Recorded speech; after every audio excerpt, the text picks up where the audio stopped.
E aí, pessoal, voltamos para o nosso último bloco, e aqui a gente vai estudar primeiro a questão da privação dos direitos políticos, que são hipóteses de perda e de suspensão dos direitos políticos.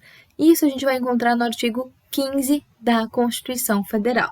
Então, primeiro eu peço que a gente faça a leitura do que dispõe o artigo 15 e depois a gente comente algumas dessas possibilidades. Artigo 15 da Constituição. É vedada a cassação, em hipótese nenhuma ocorrerá cassação dos direitos políticos, porque é uma vedação expressa da Constituição Federal, mas o que pode ocorrer é a perda ou suspensão dos direitos políticos, que só se dará nos casos de, inciso 1, cancelamento da naturalização por sentença transitada em julgado, incapacidade civil absoluta, condenação criminal transitada em julgado enquanto durarem seus efeitos, recusa de cumprir obrigação a todos impostas ou prestação alternativa e improbidade administrativa. Então, esses são os incisos aí de perda ou de suspensão dos direitos políticos. Primeira observação. O que seria a perda e o que seria a suspensão? O que diferenciaria um do outro? A perda, ela pressupõe um caráter definitivo, ou seja, se você perde os direitos políticos, você perde de forma definitiva. A suspensão, por outro lado, ela pressupõe um lapso temporal de suspensão, ou seja, ela seria temporária. Então, a perda é definitiva e a suspensão seria temporária. Só que aí, se a gente for ler e observar o artigo 15, ela diz lá no caput, suspensão e perda, e aí elenca os 5 incisos, mas sem nos dizer quais são as hipóteses de perda e quais são as hipóteses de suspensão. Então, deixando a doutrina que chegue aí num consenso de quais seriam os incisos de perda e quais seriam os incisos de suspensão. Hoje, e já peço que vocês façam essa anotação, pode ser na própria Constituição, o inciso 1 e o inciso 4 são considerados hipóteses de perda dos direitos políticos.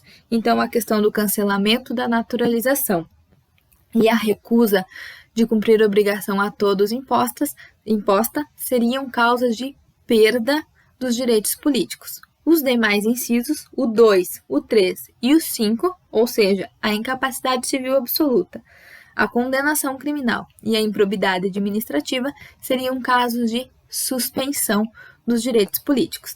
Então, primeiro é importante que a gente tenha de forma clara qual é a compreensão da doutrina sobre quais incisos têm como consequência a perda e quais incisos têm como consequência a suspensão. Dito isso, a gente passa a analisar, tecer alguns comentários sobre esses incisos do artigo 15.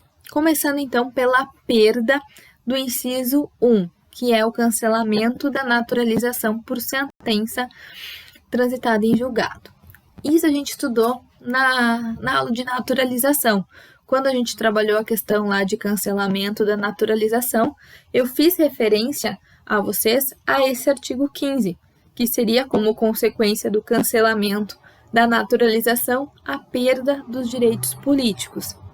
Por que ocorre a perda dos direitos políticos em caso de naturalização? Vamos pensar uma questão dissertativa de prova. Por que ocorre a perda dos direitos políticos em caso de cancelamento da naturalização? Por uma questão bem óbvia, né? Vamos pensar qual seria essa questão óbvia que seria esse cancelamento da naturalização. Vejam bem, quando se tem um procedimento de naturalização, vai fazer com que um estrangeiro se torne um brasileiro naturalizado. Um brasileiro naturalizado tem direitos políticos aqui no Brasil, porque ele é um brasileiro naturalizado. Se houver o cancelamento dessa naturalização, esse sujeito deixa de ser um brasileiro naturalizado e passa a ser considerado um estrangeiro. Se ocorre o cancelamento da naturalização, a consequência disso é que ele deixa de ser um brasileiro naturalizado e se torne novamente um estrangeiro para o Brasil. O que a gente estudou na aula passada? Que está lá no artigo 12, no artigo 14 e o artigo 13 da Constituição que a gente estudou na aula passada. A gente viu que o estrangeiro, ele é tanto inelegível como também inalistável, ou seja, o estrangeiro, com base nas regras que a gente estudou na aula passada, ele não pode se alistar como eleitor e também não pode se eleger-se, ou seja, não pode candidatar-se, porque ele é estrangeiro e estrangeiro não detém os direitos políticos aqui no Brasil. Então, o cancelamento da naturalização importa a perda dos direitos políticos porque o sujeito ele passa a ser considerado um estrangeiro e, com base nas regras dos direitos políticos, por não ter mais o gozo dos direitos políticos, ele não pode ser alistável e não pode ser elegível. E, portanto, ele é inalistável e inelegível, pois passa a ser a condição de estrangeiro. Tá? Então, essa é a nossa primeira hipótese aí de perda. Segunda e última hipótese de perda é a questão de recusa de cumprir obrigação a todos imposta ou prestação alternativa. Isso, se vocês bem se lembram, a gente já estudou lá nas nossas primeiras aulas, que a gente chamava de escusa de consciência, né? Que é possível deixar de cumprir uma obrigação a todos imposta, alegando escusa de consciência, mas aí a gente tem prestações alternativas que devem ser previstas em lei para sanar esse não cumprimento da obrigação.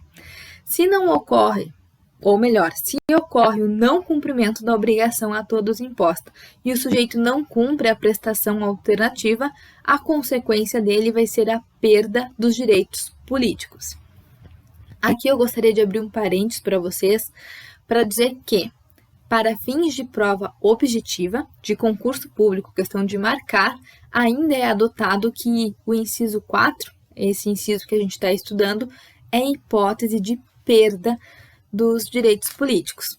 Isso porque a doutrina considera que, quando se perde esses direitos políticos em razão dessa hipótese, os direitos políticos não se restauram de forma automática. Não é o simples cumprimento da prestação alternativa depois que já foi perdido os direitos políticos, não se restaura de forma automática. É preciso que o sujeito vá até a Justiça Eleitoral, comprove que preencheu os requisitos para ter direito novamente aos direitos políticos e, mediante essa requisição que se faz na Justiça Eleitoral, a Justiça Eleitoral concede novamente os direitos políticos. Então, é preciso requerer a reativação, a retomada dos direitos políticos, porque não ocorre de forma automática. Você precisa requerer essa reaquisição aí dos direitos políticos. Mas gostaria de avisar que tem uma doutrina aí que vem crescendo cada vez mais e que vem defendendo que essa hipótese do inciso 4 seria a hipótese também de suspensão, justamente porque seria uma suspensão temporária. Você pode ir na Justiça Eleitoral e requerer aí a reaquisição dos direitos políticos. Se você pode readquirir os direitos políticos, seria mera hipótese de suspensão. Mas essa tese da suspensão ela ainda é minoritária. Então, para fins de prova, é caso de perda. Mas, caso caia numa questão dissertativa, de escrever sobre, aí vocês poderão fundamentar os dois lados, que a doutrina majoritária entende como perda, mas a gente tem uma outra doutrina que vem ganhando cada vez mais força, que entende como suspensão, tá? Então, essas são as hipóteses aí de perda dos direitos políticos. Agora, analisando as questões de suspensão dos direitos políticos, que são os 3 demais incisos aí que a gente fez a anotação lá no início. Começando pela incapacidade absoluta.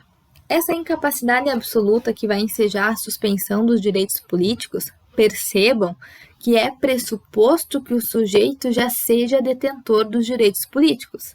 Porque para suspender os direitos políticos, primeiro ele precisa ter esses direitos políticos.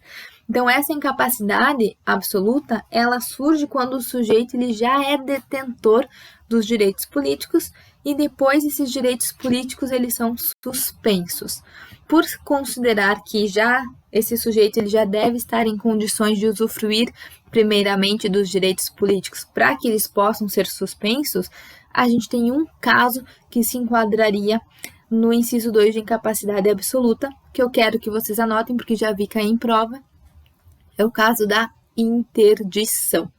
Interdição é o caso que a gente tem de incapacidade absoluta que tem como consequência suspender os direitos políticos. A interdição, vocês vão estudar, se já não estudaram, que é matéria de civil, processo civil, é quando o sujeito não consegue mais medir as consequências dos seus atos, quando o sujeito ele é incapaz de administrar seus bens, os seus dinheiros, as suas contas bancárias, e em razão desse discernimento em seus atos, em seus gastos, o juiz pode nomear um representante legal, e esse representante legal vai administrar os bens, as contas, as movimentações financeiras desse sujeito, porque esse sujeito ele vai ser considerado interditado, ou seja, ele passa a ser representado judicialmente por outra pessoa.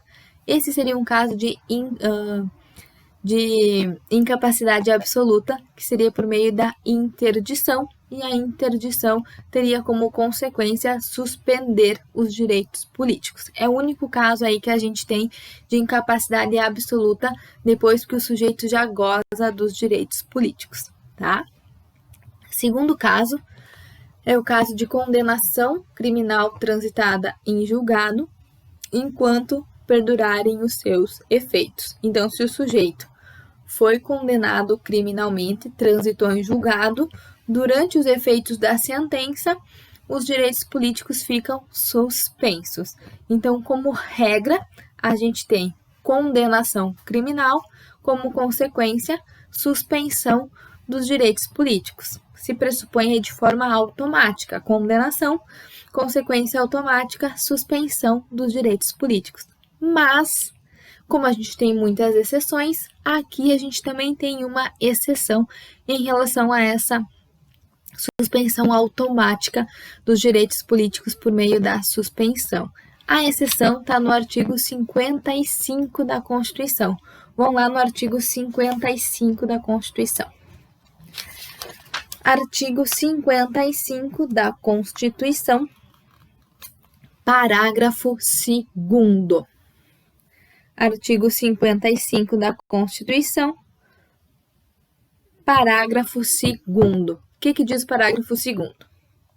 Nos casos dos incisos 1, 2 e 6, peço que vocês leiam o que diz no 6, que sofrer condenação perderá o mandato ou deputado federal ou senador, vamos começar pelo caput, né? Artigo 55, perderá o mandato o deputado ou senador, inciso 6, que sofrer a condenação criminal em sentença transitada em julgado. Então, perderá o mandato o deputado ou senador que sofrer condenação criminal em sentença penal criminal transitada em julgado. Aí o parágrafo 2º que estávamos lendo. Nos casos dos incisos 1, 2 e 3 e 6, que é o caso que a gente leu de condenação criminal, a perda do mandato será decidida pela Câmara dos Deputados ou pelo Senado Federal por maioria absoluta. Essa é a nossa exceção. Ou seja, a perda do mandato, no caso de deputado e de senador, precisa passar por aprovação de maioria absoluta da Câmara, se tratando de deputado, ou do Senado, em se tratando de senador.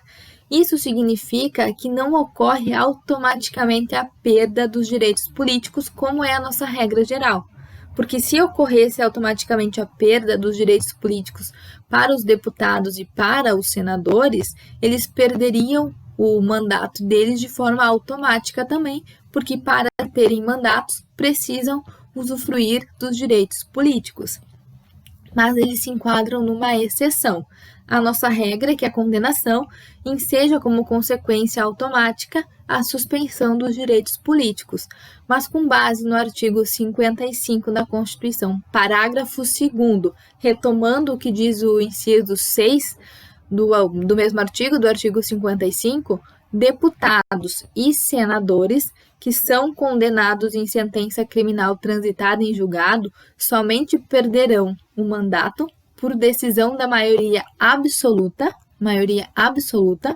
da Câmara dos Deputados, em se tratando de deputado federal, ou do Senado Federal, em se tratando de senador. Então, ela não é automática. Para deputados e senadores, a perda dos direitos políticos, no caso de condenação criminal, não é automática, porque precisa primeiro da aprovação da maioria absoluta da Câmara dos Deputados ou do Senado Federal, tá? Então, a gente tem uma regra e uma exceção em relação aí à condenação criminal transitada em julgado. Por último, a gente tem regras de improbidade administrativa, que entra dentro da seara do direito administrativo e que, portanto, quando vocês estudarem direito administrativo, vocês vão estudar muito provavelmente uma lei de improbidade administrativa. Nessa lei vai ter inúmeros atos que são considerados como improbidade administrativa e a consequência da condenação por improbidade é a suspensão dos direitos políticos, tá? Mas isso eu vou deixar reservado para direito administrativo, porque é bastante coisa para se analisar. Finalizando, ação de impugnação de mandato eletivo. Ação de impugnação de mandato eletivo. Coloquei ali para vocês que o principal objetivo dessa ação de impugnação de mandato eletivo, é a perda do mandato por razões de fraude, corrupção ou abuso de poder econômico. Ou seja, é possível ajuizar uma ação e essa ação ter como principal objetivo a perda de um mandato eletivo, ou seja, destituir alguém do cargo por motivos de fraude, corrupção ou abuso de poder econômico. E aí coloquei, três casos aí para a gente preencher de forma conjunta, que é a propositura, o prazo e quem são os legitimados. Começando pela propositura. Onde que é proposta a ação de impugnação de mandato eletivo? Perante qual tribunal, perante qual justiça é proposta a ação de impugnação de mandato eletivo? O que vocês acham? Justiça estadual, justiça federal, justiça eleitoral? Justiça eleitoral. Se a gente está falando de mandato eletivo, a gente está falando de justiça eleitoral. Então, a ação de impugnação de mandato eletivo, ela deverá ser impugnada, proposta perante a justiça eleitoral. Já vi cair muito em prova colocando a justiça federal, mas não é competente a justiça federal. É competência da justiça eleitoral, por isso que ela deve ser proposta perante a justiça eleitoral. Prazo, 15 dias contados da diplomação. Então, o prazo para poder ajuizar uma ação de impugnação de mandato eletivo perante a justiça eleitoral é de 15 dias contados da diplomação.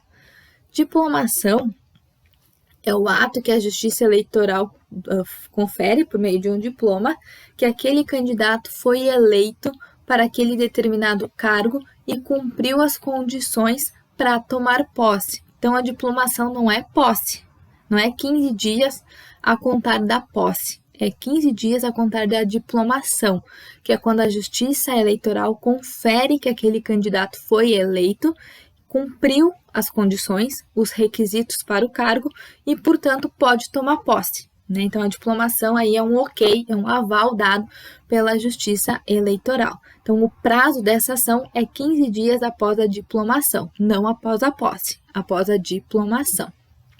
E os legitimados, ou seja, quem são as pessoas que podem propor essa ação de impugnação, são Ministério Público, Ministério Público por se tratar aí do fiscal da lei, então ele tem competência para propor ação de impugnação, Ministério Público, partidos políticos, coligações partidárias, candidatos que tiverem concorrido.